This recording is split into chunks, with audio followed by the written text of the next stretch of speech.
Tonight, when the sun goes down, you're going to flip a switch. Light will flood the room and you won't think twice about it. But for 99.9% of human history, that switch didn't exist. When the sun set, the world went dark. Completely dark. And something inside you still remembers that. You already know the feeling. Walking to your car at night. Getting up for water at 3 a.m. without turning on the hallway light. Your heart picks up before your brain even decides to be afraid. You tell yourself it's irrational. There's nothing in the dark that wasn't there in the light. But the real answer is far stranger. Your fear of the dark isn't a glitch. It's a message. One sent by ancestors you never met, from a world you've never seen. Picture that world for a second. No streetlights, no phone flashlight, no locked door between you and outside. Just you. A small fire if you were lucky. And a night that belonged to something else entirely. For most of human history, darkness was not empty. It was occupied. Lions, hyenas, leopards, saber-toothed cats, all of them built for night the way you are built for day. Here's the part most people don't know. Researchers studying African lion attacks found something remarkable. Biologist Craig Packer and his team tracked over 1,000 lion attacks on humans in Tanzania across 2 decades. The pattern was unmistakable. Attacks spiked in the days after a full moon, when the bright nights gave way to darker ones. Less moonlight, more danger. Your ancestors didn't need a study to know this. Their bodies learned it the hard way, generation after generation. The ones who felt nothing at nightfall didn't get a second chance to learn caution.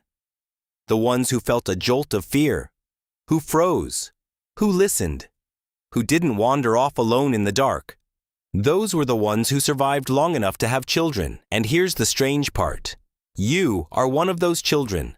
Thousands of generations later, sitting in a locked apartment with working streetlights outside, your body still runs the same program. So what is actually happening inside your head when the lights go off? Your eyes are part of the problem. Humans are diurnal, built for daylight, not darkness. You don't have a reflective layer behind your retina like a cat does. The part that makes their eyes glow in headlights.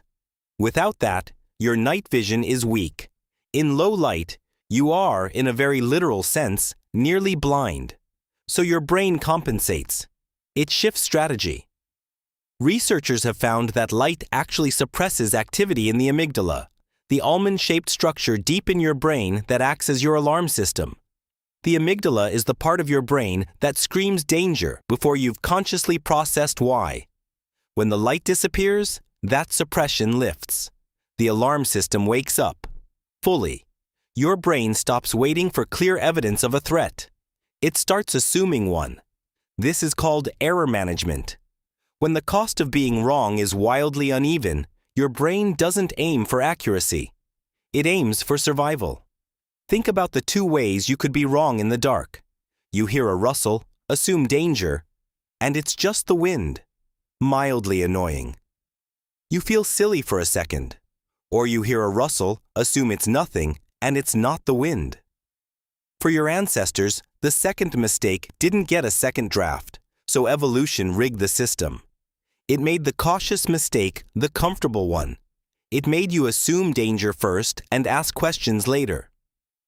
This is also why your brain starts inventing things in the dark. That coat on the door becomes a person standing still. That shadow in the hallway becomes a shape that wasn't there a second ago.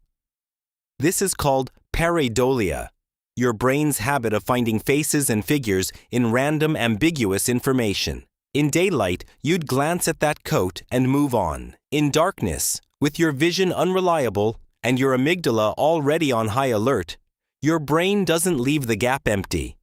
It fills it in. And it almost always fills it in with something that looks like a threat. Not because you're imagining nonsense, because for your ancestors, assuming a vague shape was nothing got people killed. Here's where it gets even more interesting. This fear didn't just shape your nervous system. It shaped your species' entire relationship with fire. Archaeologists have traced deliberate controlled fire use back roughly 1,000,000 years, with strong evidence of regular hearths by around 400,000 years ago.